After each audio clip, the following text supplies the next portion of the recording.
अस्सलाम वालेकुम, क्या हाल चाल। Welcome to the long batch. वो फूल नहीं, वो बीज जो बोए थे अब वो हमें पीआरसी से निकल के कैफ में नज़र आने शुरू हो गए। That's good. तो कैसा फील कर रहे हैं बड़े बड़े होकर? कोई फील आ रही है कि सेंस ऑफ मैच्योरिटी है? जब आप सीए में फर्स्ट टाइम आए थे, घबराए हुए थे, पता नहीं क्या होगा, कैसे चलेंगी क्लासेस, पास होंगे कि नहीं होंगे। एक मुश्किल ये थी कि यार सीए तो टाइम बहुत ले लेता है। फिर पीआरसी का सामना किया आप लोगों ने और पीआरसी पास भी कर ली। उसके बाद कुछ तो एक बूस्ट मिला होगा, एक कॉन्फिडेंस आया होगा। ऐसा है कि नहीं है? ऐसा नहीं है? कोई फ़र्क फील नहीं हुआ? बस चल रहा है, दुनिया चल रही है और हम बस उसी राह में बहते जा रहे हैं, ऐसा ही है। Go with the flow. तो कितने टाइम में पीआरसी हुई? 4.5 साल, 4.5 माह, 4.5,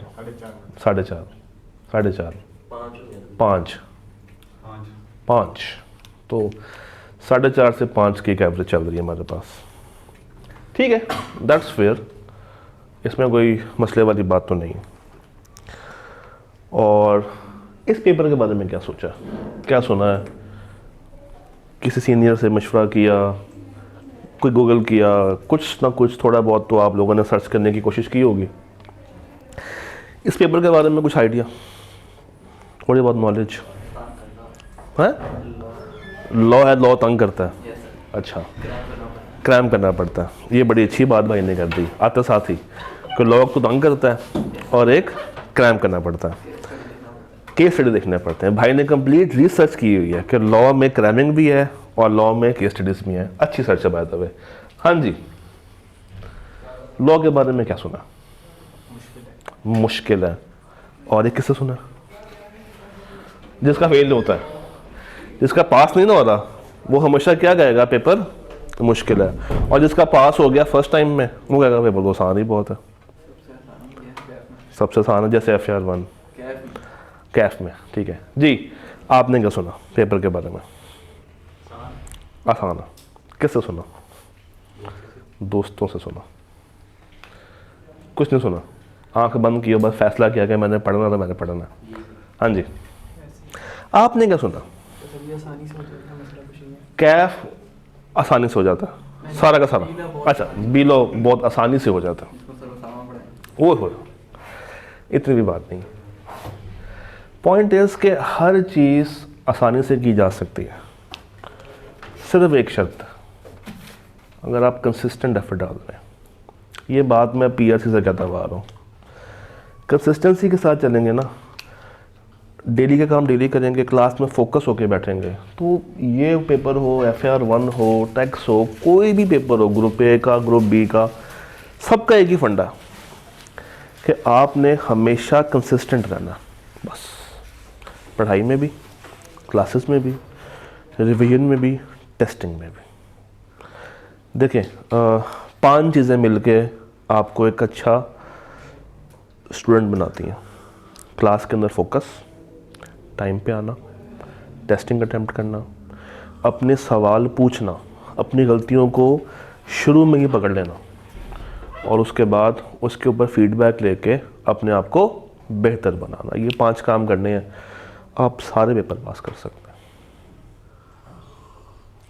मगर मसला बताऊँ क्या? बच्चा ये 5 काम कर नहीं पाता, यही मसला है। आज आपसे मैंने एक नियत लेनी है, एक हल्फ उठवाना है आपसे कि आप ये 5 के 5 काम करेंगे। एक दफ़ा आपको आदत पड़ गई ना, तो आप इसको ख़त्म किए बिना या इसको पूरा किए बिना सो नहीं पाएंगे। आपका इनर आपसे कहेगा कि नहीं यार, आज मैंने ज़्यादती कर दी, आज मैंने क्लास मिस कर दिया, आज मैंने टेस्ट नहीं दिया, आज जो समझा है उसको घर आके रिवाइज़ नहीं किया। या आपके जहन में सवाल होंगे और आपको नींद आ रही होगी, आप कहेंगे नहीं यार जब तक मैं सवाल पूछ ना लूँ मुझे नींद भी नहीं आनी, क्योंकि जब मैं कल जाऊँगा क्लास में तो कहानी आगे चलेगी। ये सारे काम बस करते जाइएगा और मुझे आपसे कुछ भी नहीं चाहिए। ये पेपर और इसके साथ के जो जितने भी भाई हैं सारे फर्स्ट अटेम्प्ट में निकलते हैं, बच्चे पास करते हैं, पूरा ग्रुप बच्चे पास करते हैं। आपने भी करना है इंशाल्लाह। बस जो कहूँ, जितना कहूँ, जैसे कहूँ उसको मानते जाइएगा। मैं आप पे नहीं छोड़ रहा कि आप अपने फ़ैसले खुद ही लेंगे। मुझे पता भी आप उस पोजीशन में नहीं हैं कि अपने फ़ैसले ले सकें, तो जो थोड़ा सा एक्सपीरियंस बंदा है उसकी बात सुन लें, शायद आपको वो बेहतर गाइड कर रहा हो। तो ये काम बस आप लोगों ने करना, ये काम हो जाएगा। अगर ये काम कर लेंगे तो ज़िंदगी बहुत आसान हो जाएगी, सुकून में आ जाएगी, क्योंकि प्रेशर नहीं होगा कि मैंने पिछला रिवाइज़ करना है, मैंने 2 दिन पुराना रिवाइज़ करना है, मैं क्लास से आगे हूँ, मैं क्लास से पीछे हूँ, मैंने ये टेस्ट मिस किया हुआ है, वो टेस्ट मिस किया हुआ है। सारे मसले ज़िंदगी के ख़त्म हो जाएंगे और आप बस ऑन द गो मेरे साथ, वही आप वाली बात का ऑन द फ्लो चीज़ें चल रही होंगी। विद दिस शुरू करते हैं बिजनेस लॉ का लॉन्ग बैच। एक मजे की बात बताऊं, कल मैंने रेगुलर और पोस्ट बैच की आखिरी क्लास करवाई है, तो उनको कल ख़त्म किया ऑटम 2024 के पेपर के साथ, और बिल्कुल नेक्स्ट डे एक नया बैच शुरू कर रहा हूँ, लॉन्ग बैच आप लोगों के साथ। तो एज अ स्टार्टर ये हमारी ग्रिड है, और जिस तरह ICAP PRC के अंदर ग्रिड को फॉलो करता है उससे कहीं ज़्यादा ICAP CAF की ग्रिड को फॉलो करता है। मतलब ये पॉसिबल नहीं है कि आपको पेपर मिले और पेपर में इस ग्रिड को ICAP ने तोड़ दिया हो। मज़े की ग्रिड है, पूरा सिलेबस 4 हिस्सों में तकसीम किया हुआ ICAP ने। पहला हिस्सा लीगल सिस्टम, नंबर कितने, 5 से 8। दूसरा फेज कॉन्ट्रैक्ट एक्ट के क्या एसेंशियल्स, 20 से 25। तीसरा कॉन्ट्रैक्ट एक्ट का परफॉर्मेंस, 25 से 30। और डी क्या, other business loss, 35 to 52। Typically ICAP क्या करता है, जो ग्रेड बी और ग्रेड सी है that is your half paper. 45, 50, 55 number का पेपर आपको ग्रेड बी और सी से मिला के मिल जाता है, ऐड कर लेते हैं। 20 और 25 को ऐड करें 45, 25 और 30 को ऐड करें, एवरेज करें 50, पूरा 50। तो ये हाफ, फिर ए और डी मिला के बाकी हाफ, BC एक हाफ और AD एक हाफ। चलें गैस वर्क करते हैं, कितने चैप्टर्स होंगे आपके ख्याल में बी लॉ में, कितने चैप्टर्स हैं? 11 यार एक मुझे बताना आपने, या 11 बताएं या 12 बताएं? 12, 18, 15, 8। कोई गैस नहीं, कोई गैस नहीं करना, 15 कर लें। 15। आपने कितने बताए थे? आपके ख्याल में 8 क्यों होंगे? क्योंकि टोटल 16 है, चलिए तो मैंने कहा 3 निकल गया, इतना इंपॉर्टेंट है। Total 16, total 18 chapters. मैं टोटल ही पूछ रहा था, 18 चैप्टर्स। पूरी बुक में चैप्टर्स कितने? 18। और 18 का ब्रेकअप कुछ यूँ है कि पहले ग्रेड में सिर्फ एक चैप्टर है, chapter number 1 which is introduction to legal system. और इसका मार्क्स कितने थे बोला? 5 से, यानी कि एक चैप्टर आपको क्या दे रहा है, कम से कम 5 और मैक्सिमम 8 नंबर। है ना मज़े की चीज़। और ये वो चैप्टर है जो कि 100% क्रैमिंग है। यहाँ से केस स्टडी नहीं आती, यहाँ से सिर्फ क्या आता है, हमेशा थेरेटिकल सवाल आता है, क्रैमिंग बेस्ड सवाल आता है। उसके बाद ग्रेड बी, चैप्टर 2 है, 3 है, 4 है और 5। ग्रेड बी के अंदर 2, 3, 4 और 5। कितने हो गए चैप्टर हमारे पास? 5। क्या रह गया? ग्रेड सी, अगले 5। 6, 7, 8, 9, 10। ये बन गया आपका ग्रेड सी। तो कितने चैप्टर्स रह गए पीछे? 8, 18 है। और नंबर कितने रह गए? 35 से 52, 11 से लेके 18 तक। ये सारा आपका क्या है? Grade D. यूँ समझ लें कि 45 नंबर तक का पेपर यहाँ से है, 11 से लेके 18 तक, 2 से लेके 10 तक अराउंड 50, और यहाँ पे फॉर श्योर 5 नंबर तो कंफर्म ही है, और मैक्सिमम कितने जा सकता है वो? 8 तक जा सकता है। This is your complete breakdown of syllabus. अब ये चैप्टर्स क्या हैं, इनमें क्या बातें हैं, ये अभी अगर बताऊंगा तो आपको समझ नहीं आएगी, हवा में होंगी सारी बातें। तो आहिस्ता आहिस्ता जब चीज़ों को कवर करते जाएंगे सारी बातें अनफोल्ड होते चली जाएंगी। शुरू हम करेंगे जनाब आज ही चैप्टर 2 के साथ। 1 से स्टार्ट नहीं करेंगे। गैस करें क्यों? गैस करें क्यों? उसके अंदर सर क्या कहते हैं, ऐसी चीजें जो आगे मिल जाएंगी पहले? नहीं, चैप्टर 1 बोरिंग बहुत है। It talks about legal system, it talks about legal system. आइन क्या है, आइन कैसे बनता है, लॉ क्या होता है, कानून किसे कहते हैं। तो इसको पढ़ते पढ़ते ना बंदा बोर होना शुरू हो जाता है। मगर जो असल मज़ा आता है that is in contract act. इसमें सिनेरियोज हैं, रंग बिरंगे सवाल हैं।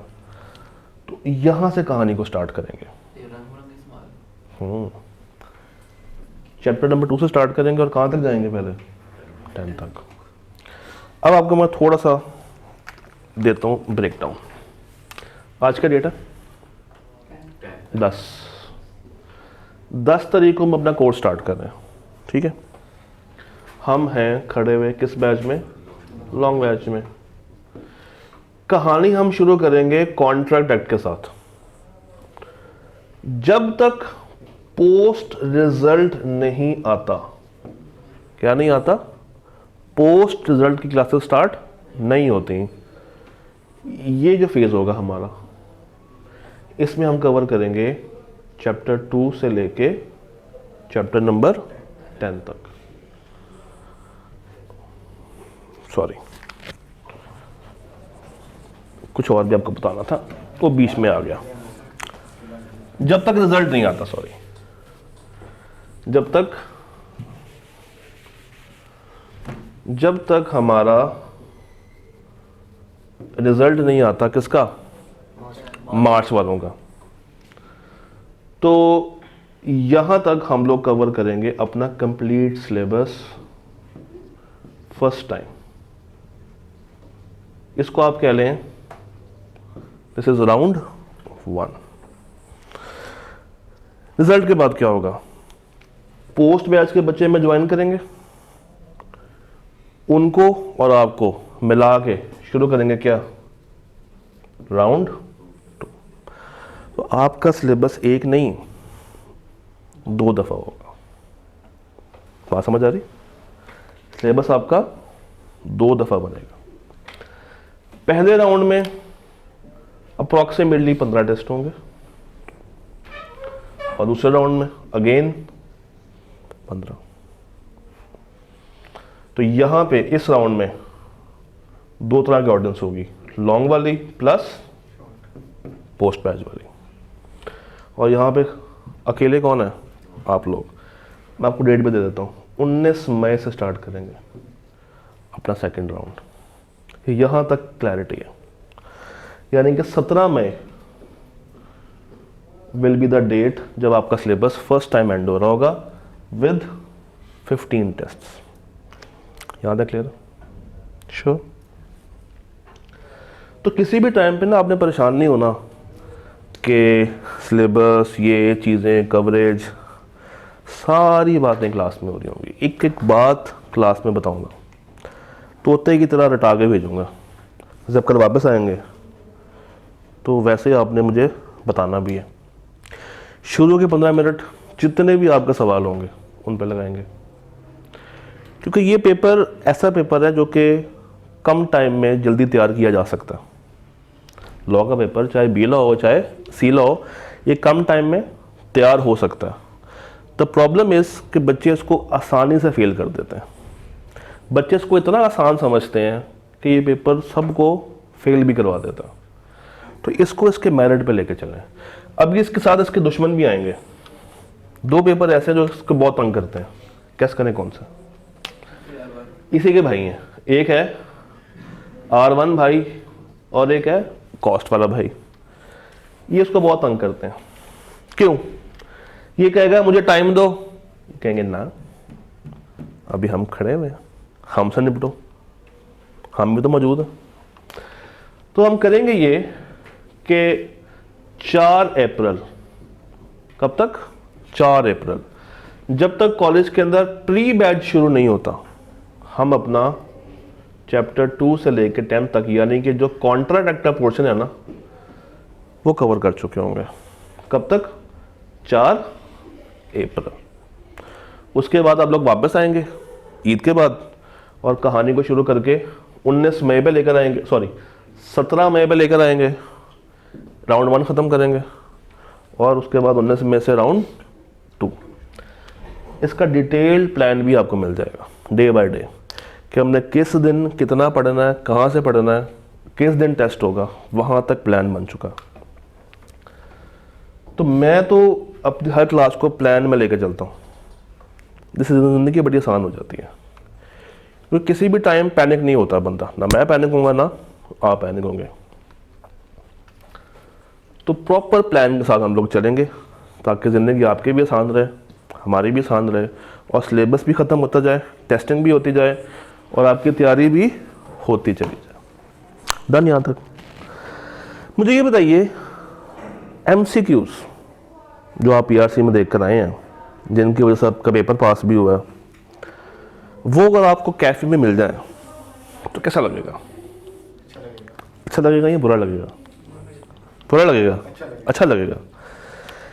इस पेपर में भी आपको MCQs मिल जाएंगे। ये कैफ का ग्रुप ए का वाहिद पेपर है, नहीं वाहिद नहीं है, R1 भी है, जिसमें आपको MCQs मिल जाते हैं। इसमें ज़्यादा मिलते हैं। 15 मार्क्स का पेपर आपका ऑब्जेक्टिव है और 85 मार्क्स का पेपर आपका सब्जेक्टिव बेस्ड। तो पेपर कितना मार्क्स का आएगा? 100 नंबर का। अभी इससे पहले आप 50 MCQs करके आए हैं 100 नंबर के लिए, बट अब नंबर भी कितने होंगे जो हासिल करने हैं? 100। और हर नंबर से आपने क्या रखनी है? जंग रखनी है। एक एक नंबर आपके लिए कीमती है, एक एक नंबर कीमती है। तो 85 मार्क्स की थ्योरी और 15 मार्क्स का ऑब्जेक्टिव MCQ वाला पोर्शन। उसमें क्या करेंगे? ICAP ने एक डॉक्यूमेंट में एक दफ़ा लिखा था, फिर लिख के वो भूल गया। 60% लॉजिकल और 40% क्रैमिंग। 100 नंबर में से 40 नंबर का पेपर होगा 100% क्रैमिंग, जिसमें कोई लॉजिक नहीं है। आपने सिर्फ चीज़ों को एज इट इज़ याद करके एज इट इज़ लिख देना। और 60% मार्क्स किस पे होंगे? केस स्टडीज़ के ऊपर, सिनेरियोज के ऊपर। उसमें भी इनडायरेक्टली क्या काम आ रही होती है? क्रैमिंग। तो आपने सही कहा था, it has cramming portion in it. Cramming है, मगर दोनों एंगल से आपको करना सिखाऊंगा कि आपने सवाल शुरू कैसे करना है, लिखना कैसे और एंड कैसे करना है। सारी बातें करेंगे इंशाल्लाह। एक थोड़ी सी मैथ करवाता हूँ आपसे। अगर 85% की थ्योरी है तो इस 85 में से 60% लॉजिकल कितने मार्क्स का पेपर बनता है? 85 का 60% क्या होता है? निकालेंगे। 85 का 60% 51। 85 multiply by 60% is equal to 51। और 15 नंबर के MCQs जिसमें 60% लॉजिकल वाले होंगे, कितना बनता है? 9। तो 51 + 9 कितना हो गया? 60। तो 60% का पेपर लॉजिकल और बाकी 40 इज क्रैमिंग। डन। अगर आपको मैं आज बताऊं ना कि आपके 18 चैप्टर्स में से 4 चैप्टर ऐसे हैं जहां से कभी लॉजिकल सवाल नहीं आना, तो कैसा लगेगा आपको? अच्छा लगेगा। तो चैप्टर 1 ये प्योर क्रैमिंग है, और उसके साथ 16, 17 और 18, शुरू का पहला और आखिरी 3, ये वो चैप्टर्स हैं जहां से फॉर श्योर क्या पूछ रहा है आई कैप ने? क्रैमिंग पूछनी। और अप्रॉक्सीमेटली इनको अगर मैं ऐड करूं ना, पिछली 4 अटैम्प्ट्स के उसको लेके चलूं एनालिसिस को, तो ज़रा काउंट करते हैं। ये है पिछली 6 अटैम्प्ट्स का स्लैब। 22 में 2 हुई थी, 23 में 2 और 24 में 2, 25 के भी होनी है, तो इसमें नहीं है। तो मुझे ये बताइए, चैप्टर 1 में से आई कैप ने क्या कहा हुआ है, कितने मार्क्स वो पूछेगा? 5 से 8। 6 number, 7 number, 6 number, 6 number, 5 number और 5 नंबर। क्या अपनी ग्रेड से बाहर गया? नहीं गया। ऑन एवरेज कहाँ पे खड़ा हुआ है? एंड पे देखें, 6% पे खड़ा हुआ है। और ये 6 नंबर हो, 7 नंबर हो या 5 नंबर हो, ये 100% क्या होंगे? क्रैमिंग। इसमें लॉजिक नहीं। फिर ग्रेड बी में क्या होता है? 2, 3, 4 और 5। आइकन ने क्या कहा हुआ है? 20 से 25%। तो ऑन एवरेज कितना मार्क्स की टेस्टिंग है? 23% की। रीसेंट कितना आया है? ऑटम 24 में 25, उससे पीछे 25, उससे पीछे 20.5, उससे पीछे 25, उससे पीछे 24, उससे पीछे 23। सिर्फ एक चैप्टर ऐसा है जो एक अटेम्प्ट में टेस्ट नहीं हुआ, दैट इज चैप्टर नंबर 3, जो कि कब टेस्ट नहीं हुआ? ऑटम 24 में। कोई सवाल नहीं था, मगर उसके अलावा हर अटेम्प्ट में से सवाल मौजूद। ग्रेड सी पे आ जाते हैं, 6 से लेके 10 तक। यहां पे 3 एरियाज बहुत इंपॉर्टेंट है, 6, 7 और 9। 6, 7 और 9 अक्सर सवाल यहीं से आ रहे होते हैं। On average 29%। रेंज क्या रखी थी उसने? 25 से 30। तो पूरे सिलेबस को अभी तक हमने 2 हिस्सों में डिवाइड किया है, एक लीगल सिस्टम और एक contract act. Contract act starts from chapter number 2 और जाता है कहाँ तक? चैप्टर नंबर 10 तक। अब क्या बच गया? 11 से लेके 18 तक। सर जी 11, 12 और 13, 11, 12 और 13, this is your partnership. This is your partnership act. बचपन में कभी आप लोगों ने पढ़ी थी पार्टनरशिप? याद है? टाइप्स ऑफ पार्टनर्स पढ़े थे, company versus partnership versus soul trader. 3 chapters है पार्टनरशिप के, 11, 12 और 13। उसके बाद 2 चैप्टर्स हैं नेगोशिएबल इंस्ट्रूमेंट्स के, 14 और 15। और उसके बाद एंड के 3 अदर लॉस क्रैमिंग वाले, 16, 17 और 18। पार्टनरशिप में से ऑन एवरेज, सिर्फ पार्टनरशिप में से ऑन एवरेज कितने % है? 21। नेगोशिएबल में से 8 और अदर लॉस में से 13। अब 13 ये उठाएं, इसमें ऐड करें, 19 बन गए। आउट ऑफ 40 जो क्रैमिंग में टेस्ट होने हैं, तकरीबन आधा पेपर तो इन 4 चैप्टर्स में से बन के आया, आधी क्रैमिंग। और हाउ मैनी मार्क्स? 20 मार्क्स। यहाँ तक आपको मैं डे 1 पे इसलिए दिखा रहा हूँ क्योंकि आपने इसी प्लान को लेके चलना है। आई कैब अपने प्लान से डेविएट नहीं करता। हमें आज बैठे हुए पता है कि ये 4 चैप्टर्स क्रैमिंग बेस्ड है। चैप्टर 6, 7, 9 बहुत ज़्यादा इंपॉर्टेंट है। पार्टनरशिप के ये 3 एरियाज़ हैं, नेगोशिएबल के ये 2 एरियाज़ हैं। तो तैयारी हमने इसी पैटर्न के इर्द गिर्द ही करनी है ताकि आपका पेपर टाइमली पास हो।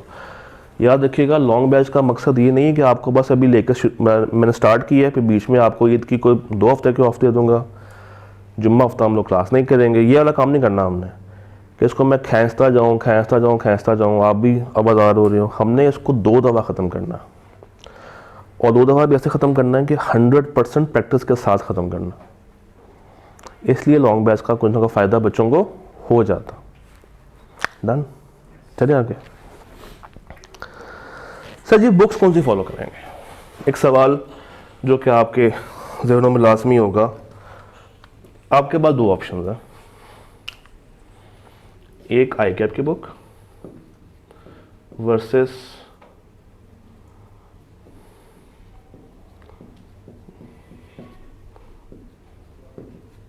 बीलॉ मेड इजी।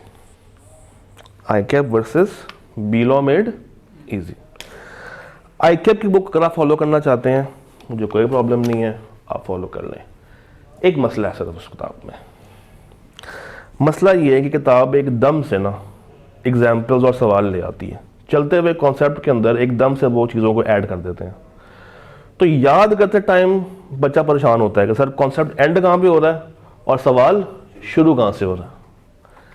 तो इसलिए हमने फिर इसको निकाला हुआ है, और इसका गालिबन 14वां या 13वां एडिशन चल रहा है मार्केट में, जो कि अब शायद 15वें में कन्वर्ट हो जाएगा।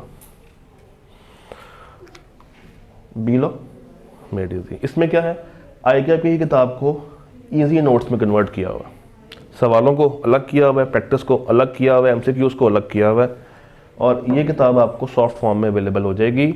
ग्रुप की डिस्क्रिप्शन के अंदर आपको पूरा लिंक मिल जाएगा, जिसमें चैप्टर बाय चैप्टर नोट्स होंगे, chapter by chapter he questions होंगे, सॉल्यूशंस होंगे, और MCQs बने हुए होंगे। डन।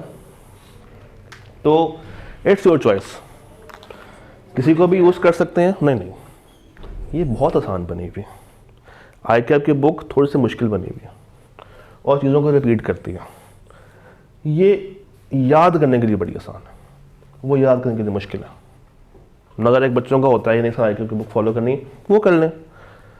हाँ, जो चीज़ कॉमन है दैट इज चैप्टर के सीक्वेंस। वहाँ पे भी कितने चैप्टर्स हैं? 18। यहाँ पे कितने हैं? 18। उसकी भी सीक्वेंस वैसी है और ये वाली सीक्वेंस भी वैसी ही है। इजीली किताब का कोई रोला नहीं है। डन। कोई सवाल अगर आपके पास हो तो मुझे बताइए। Any question if you have for me, जल्दी बताएं।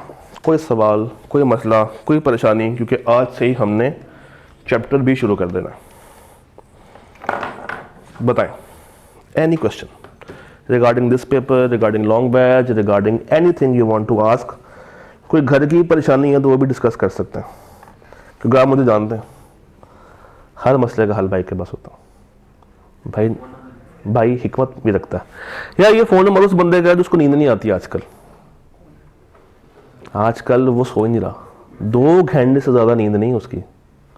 और 2 घंटे बताओ कौन से हैं? नहीं, फजर के बाद से लेके 7:30 बजे तक, उस टाइम में भाई को नींद आ जाती है। पूछो क्यों? क्योंकि सुबह 8 बजे वाली क्लास के लिए एक्टिव होकर आना होता, अदरवाइज बंदा क्लास में सो रहा होता। और जो बच्चा है वो घर से पढ़ने के लिए आया, मुझे सोते हुए देखने के लिए तो नहीं आया। हाँ जी, कोई सवाल, कोई मसला, कोई परेशानी, किसी भी तरह का कोई सवाल है तो बताइए।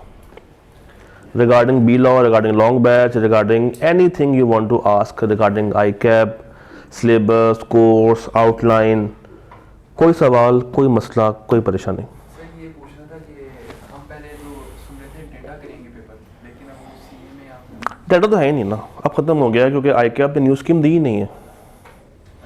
न्यू स्कीम नहीं आ रही। अगर न्यू स्कीम नहीं आ रही है ना, तो आपके पास 2 ऑप्शन हैं।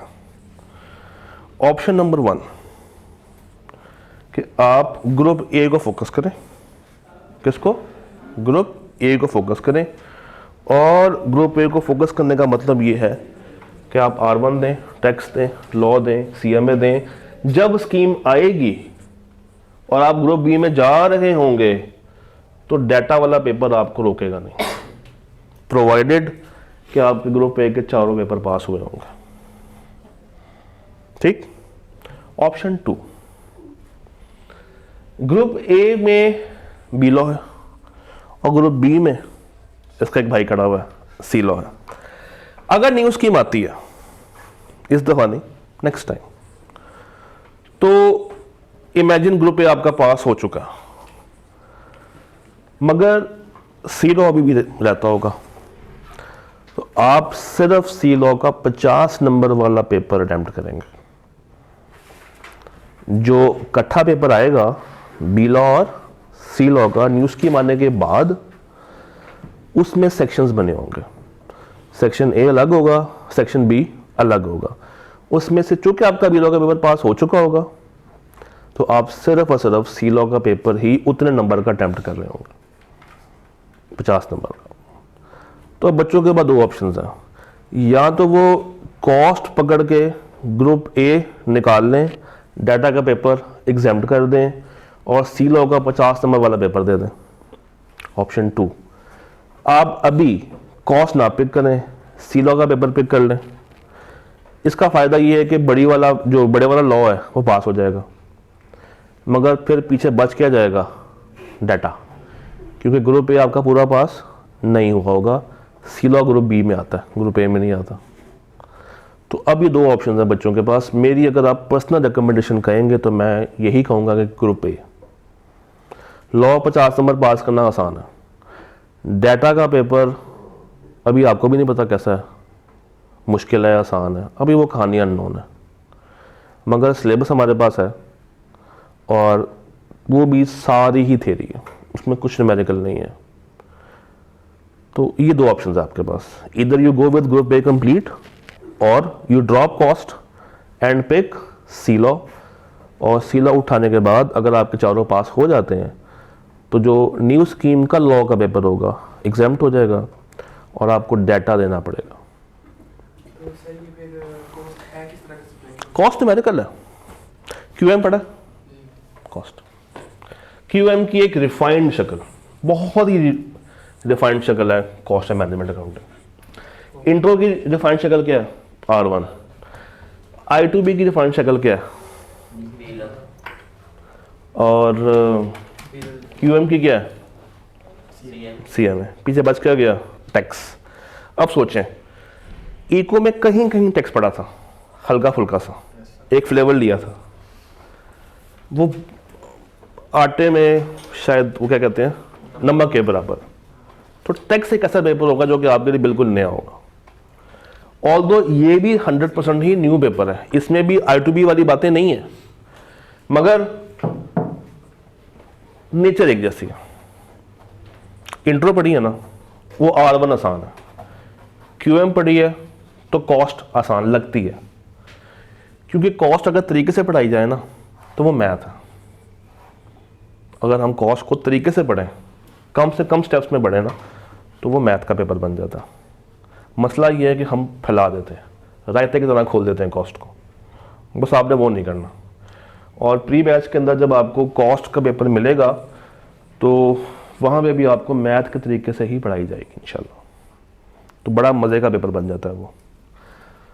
कोई और सवाल, आप जितने सवाल हैं पूछ लें, फिर हम चैप्टर नंबर 2 स्टार्ट करें। Any question? जी रवा, कोई सवाल? कोई सवाल? कोई सवाल? मैं सर सोच रहा था कि सीए में नहीं है, लेकिन डेटा तो आसान पेपर होगा वो। सर अब न्यू स्कीम अब नहीं लेकर आ रहा है, कि अब तक अप्रूव नहीं हुई तो उनकी करिए। कॉस्ट खत्म हो जाएगा तो ग्रुप बी में नया पेपर आना है। कॉस्ट खत्म हो जाएगा तो ग्रुप बी में नया पेपर नहीं आना था नहीं, मैक का। वो यही है, अगर आप कॉस्ट पास करते हैं तो आपका मैक एग्जाम्प्ट है। नहीं, हम अगर देते हैं मैं बोर्ड पे लिख देता हूँ, देखिएगा। ऑप्शन 1, जरा फोकस कीजिएगा सामने please. Group A R1 B law, cost और टैक्स। और ग्रुप बी में अभी जो है R2 MFA, C law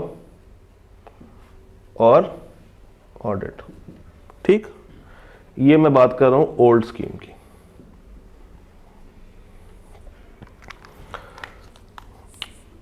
new scheme not implemented, अभी इंप्लीमेंट नहीं हुई, और आपने ये 4 पेपर दे दिए। कब दिए? अटेम्प्ट कौन सी आपकी? ऑटम 2025। और अज्यूम कर लेते हैं कि न्यू स्कीम आ रही है स्प्रिंग 2026 में। New scheme implemented.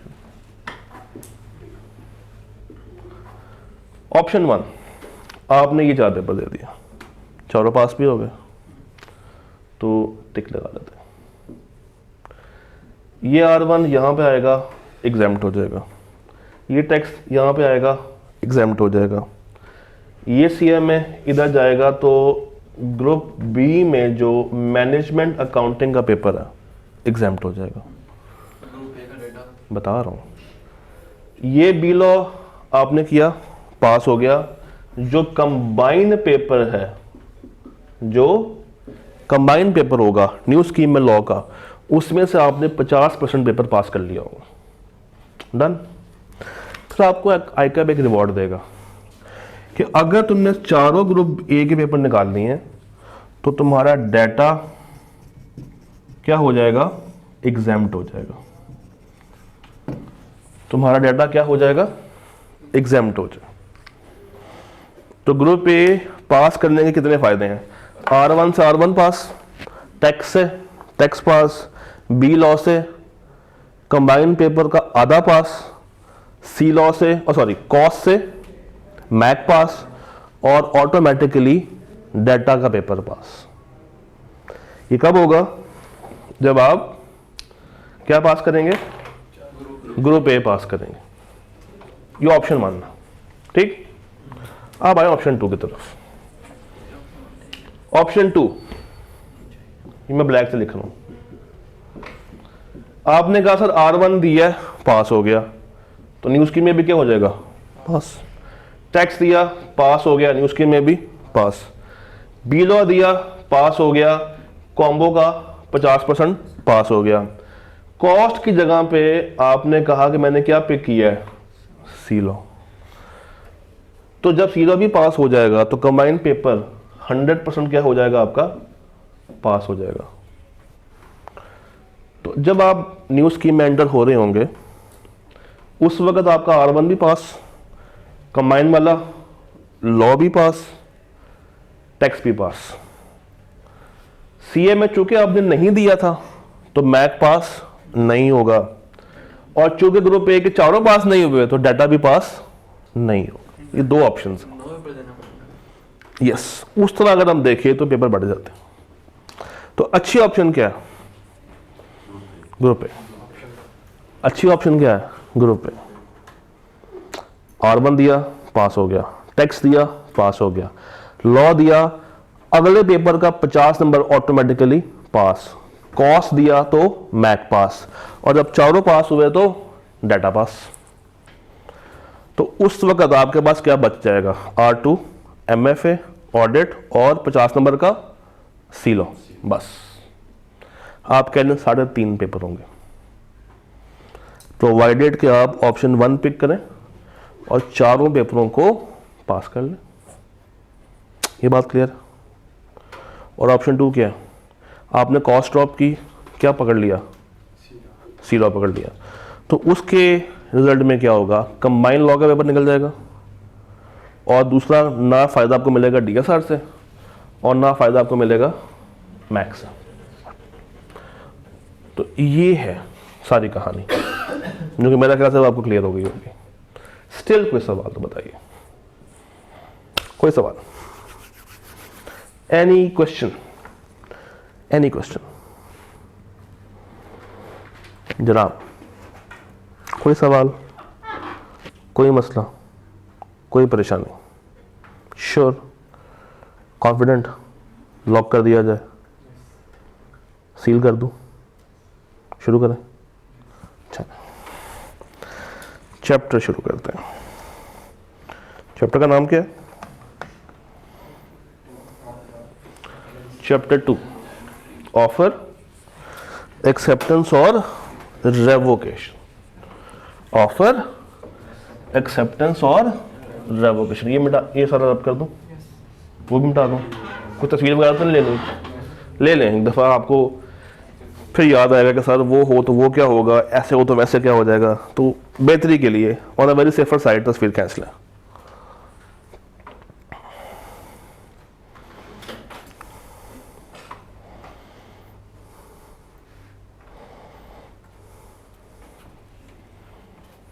ठीक है जी, शुरू कीजिए। चलो,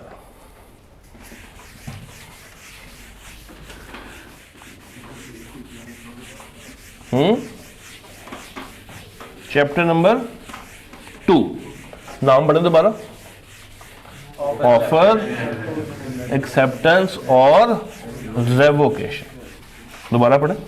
ऑफर, एक्सेप्टेंस और रेवोकेशन। ये 3 लफ्ज हैं और चैप्टर में कितनी बातें होंगी? 3। पहली बात किस पे होगी, फिर किस पे होगी, फिर किस पे होगी? छावे, क्या बात। शुरू करते हैं अपना बिजनेस लॉ एक वर्ड के साथ। वो वर्ड है प्रॉमिस। वो वर्ड क्या है? प्रॉमिस। ये प्रॉमिस क्या होता है? अच्छा हाँ सर, एक बात तो आपको मत बताना है, भूल गया। किसी भी दिन हम एक सफ़े से ज़्यादा नहीं पढ़ेंगे। इजी, पक्की बात, ये मेरा आपसे वादा है। कोई ऐसा दिन नहीं आएगा जिसमें हम एक सफ़े से ऊपर जा रहे होंगे। इतने में खुश? सिर्फ एक साइड की दोनों? एक सफ़ा फ्रंट एंड बैक होता है। हाँ जी, प्रॉमिस। प्रॉमिस किसे कहते हैं? वादे को। डिफाइन करें प्रॉमिस क्या है? आपने अभी किया आंसर। क्या? वादा। हर रोज एक सफा। क्या? हर रोज एक सफा। हर एग्रीमेंट, वादा। वादा। प्रॉमिस मीन्स वादा। हम अपनी लाइफ में बहुत वादे करते हैं। जैसे भी मैंने आपसे एक वादा लिया आते साथ कि आपने वो 5 बातों का फॉलो करना है। डेली पढ़ना है, फोकस्ड रहना है, क्लासेस में आना, टेस्ट देने हैं, सवाल पूछने। तो अगर आप ये काम ना करें, क्या मैं आपके खिलाफ लीगल केस कर सकता हूँ? नहीं कर सकता, यानी कि आपने काम नहीं करना है ना। तो प्रॉमिस मीन्स जब एक बंदा दूसरे बंदे से क्या करे? वादा करे। फिर वो वादा निभा भी सकता है और वादा खिलाफी भी कर सकता है। मगर वो कर क्या रहा है? बेसिकली एक वादा कर। एग्जाम्पल ले लेते हैं। मुश्तबा भाई कहते हैं उमर को, आओ मैं तुम्हें बरकत मार्केट से बिरयानी खिलाऊं। आओ मैं तुम्हें बरकत मार्केट से बिरयानी खिला के लाऊं। ये वादा किया किसने किया? मुश्तबा ने किया। किसके साथ? उमर के साथ। उमर ने कहा डन। फ्री की बिरयानी कोई रोकता है? नहीं। उसने कहा डन, मुझे टाइम बताओ कब आओगे तुम? उसने कहा यार मैं तुम्हें 3 बजे कॉलेज से पिक करूंगा, दोनों भाई इकट्ठे जाएंगे बाइक पे। 2:30 बजे ये भाई तैयार शर होके खड़े हुए हैं, मेरा दोस्त आ रहा है मुझे बस पिक करने के लिए। 2:45 हुए, भाई की एक्साइटमेंट बहुत ऊपर है। 3 बज गए, बस आ ही रहा होगा। 3:30 बज गए, नहीं आया। 4 बज गए, नहीं आया। 6 बज गए, नहीं आया। आया ही नहीं। आया ही नहीं। इसका मतलब है कि एक बंदे ने दूसरे बंदे से वादा किया और वो वादा पूरा नहीं किया, अपने वादे को परफॉर्म नहीं किया। अपने वादे को क्या नहीं किया? परफॉर्म नहीं किया। तो वादा करना काफी नहीं है, उस वादे को निभाना भी चाहिए। उस वादे को निभाना भी चाहिए। चलिए लेट्स सपोज मुश्तबा भाई ने कहा मतलब मैं क्या खिलाऊंगा, बिरयानी। ये आ गया 3 बजे, बाइक पे बिठाया और ले गए। जब इसने बिरयानी खा ली ना, तो उसके दिल में एक एहसास पैदा हुआ कि यार मैं तो बिरयानी खा ली है, अब इन रिटर्न मुझे भी कुछ ना कुछ करना चाहिए, है ना। उनके ज़मीर ने इनकी मुलामत की। इसने कहा दोस्त मैं तुम्हें बोतल पिलाऊंगा। क्या पिलाऊंगा? बोतल पिलाऊंगा, ऐसी की तैसी। आज मैं भी खर्चूंगा तुम पे पैसे, मगर आज नहीं। कब खर्चूंगा? कब खर्चूंगा? कल खर्चूंगा। अब एक बंदा दूसरे से पहले वादा करता, इन रिटर्न दूसरा बंदा पहले से क्या कर रहा है? वादा कर। दोनों बंदे वादा कर रहे हैं, दोनों बंदे वादा कर रहे हैं। क्या एक बंदे को फायदा मिल रहा है या दोनों बंदे को फायदा मिल रहा है? दोनों को फायदा मिल रहा है। मुश्तबा को क्या मिल रहा है? बोतल। और इसको क्या मिल रहा है? उमर को बिरयानी। यहां पे 2 फ्रेंड्स हैं और दोनों का क्या मिल रहा है? एडवांटेज, वैल्यू, फायदा, बेनिफिट, कोई भी वर्ड यूज कर दें, वैल्यू बोल दें, बेनिफिट बोल दें, एडवांटेज बोल दें, कुछ भी बोल दें। दोनों को क्या मिल रहा है? फायदा मिल रहा है। हमने कहानी को स्टार्ट कहां से किया? प्रॉमिस से। अब प्रॉमिस है क्या? when the person to whom proposal is made, proposal कहते हैं ऑफर को। when the person to whom proposal is made, आसान कर लेते हैं।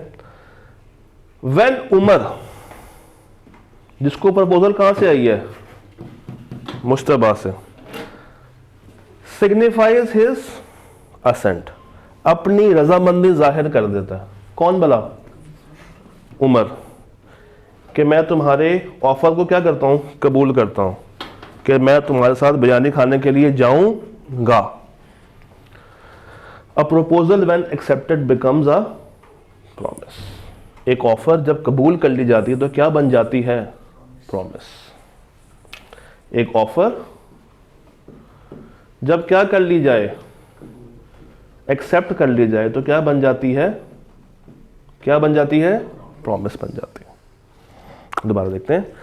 when the person to whom the proposal is made, और जिसको ऑफर दी है, जिसको प्रपोजल दी है, वो अपनी असेंट क्या कर देता है?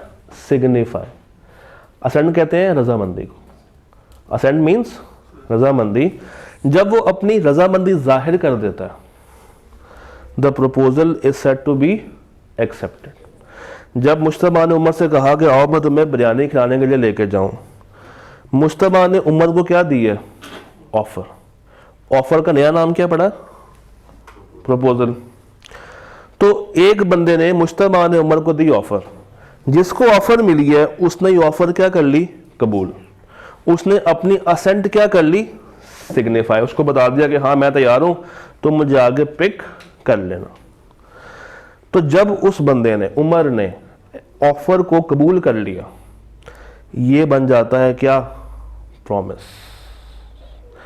तो अगर मैं इसका शॉर्टकट आपसे पूछूं तो क्या ये इक्वेशन बनती है? एक ऑफर हुई, वो क्या हो गई? Becomes a promise. सिंपल सी बात।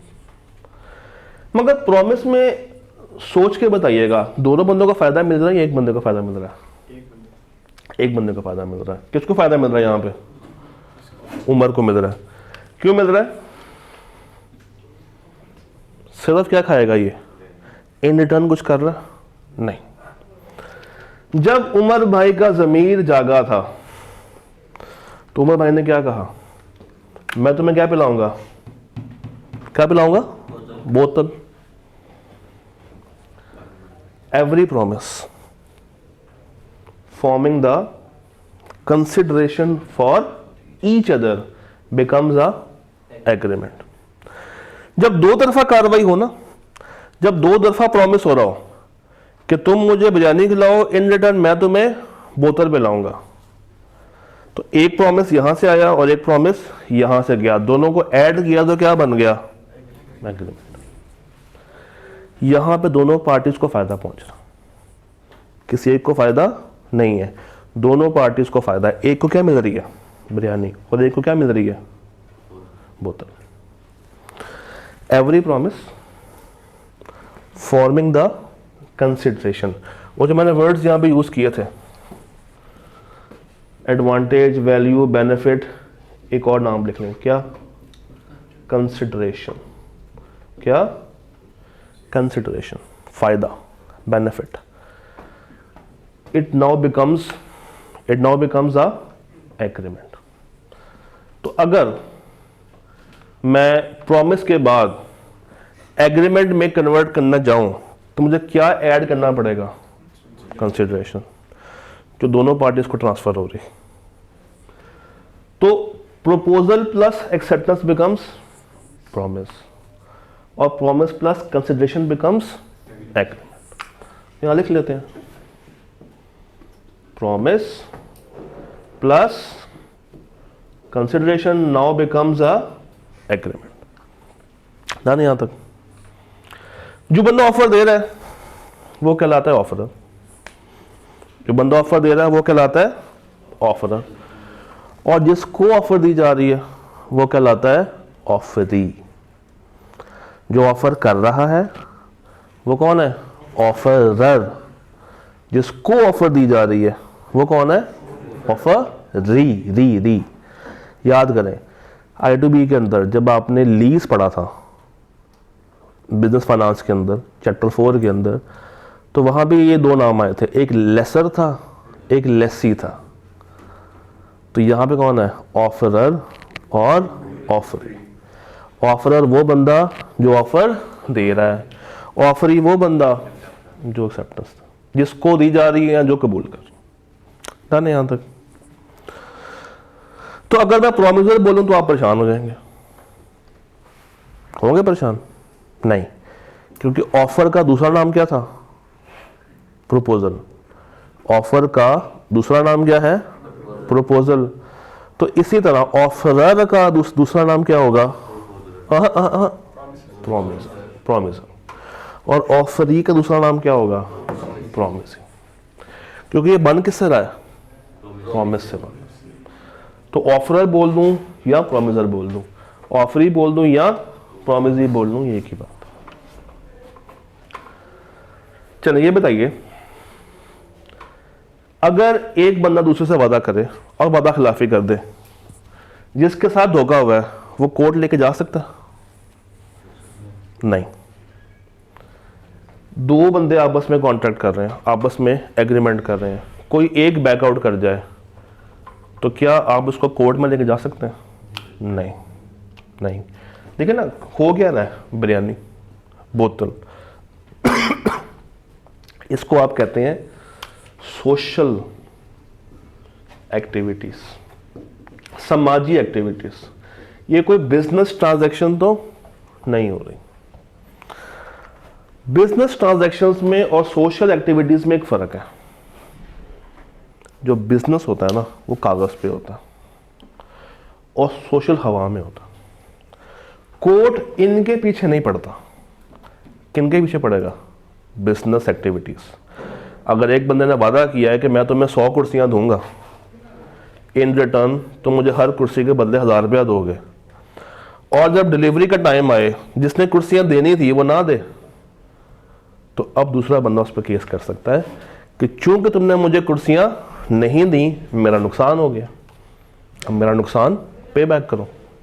वहां पे कोर्ट एक्शन में आ जाएगा।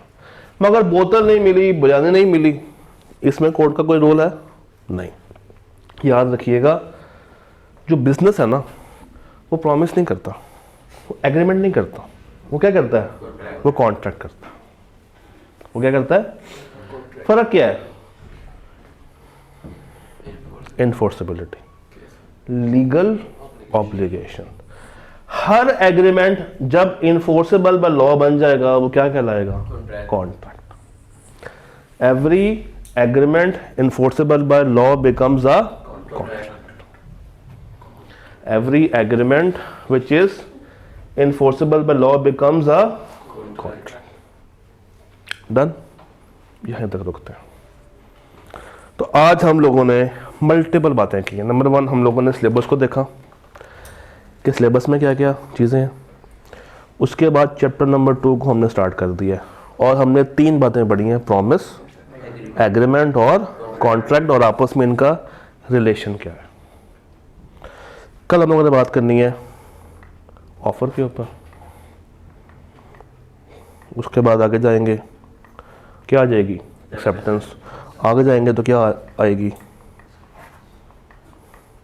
रेवोकेशन। चैप्टर ख़त्म हो जाएगा। किसी भी दिन एक सफ़े से ऊपर नहीं जाएंगे। जितना अभी पढ़ाया ना वो हाफ पेज है किताब का।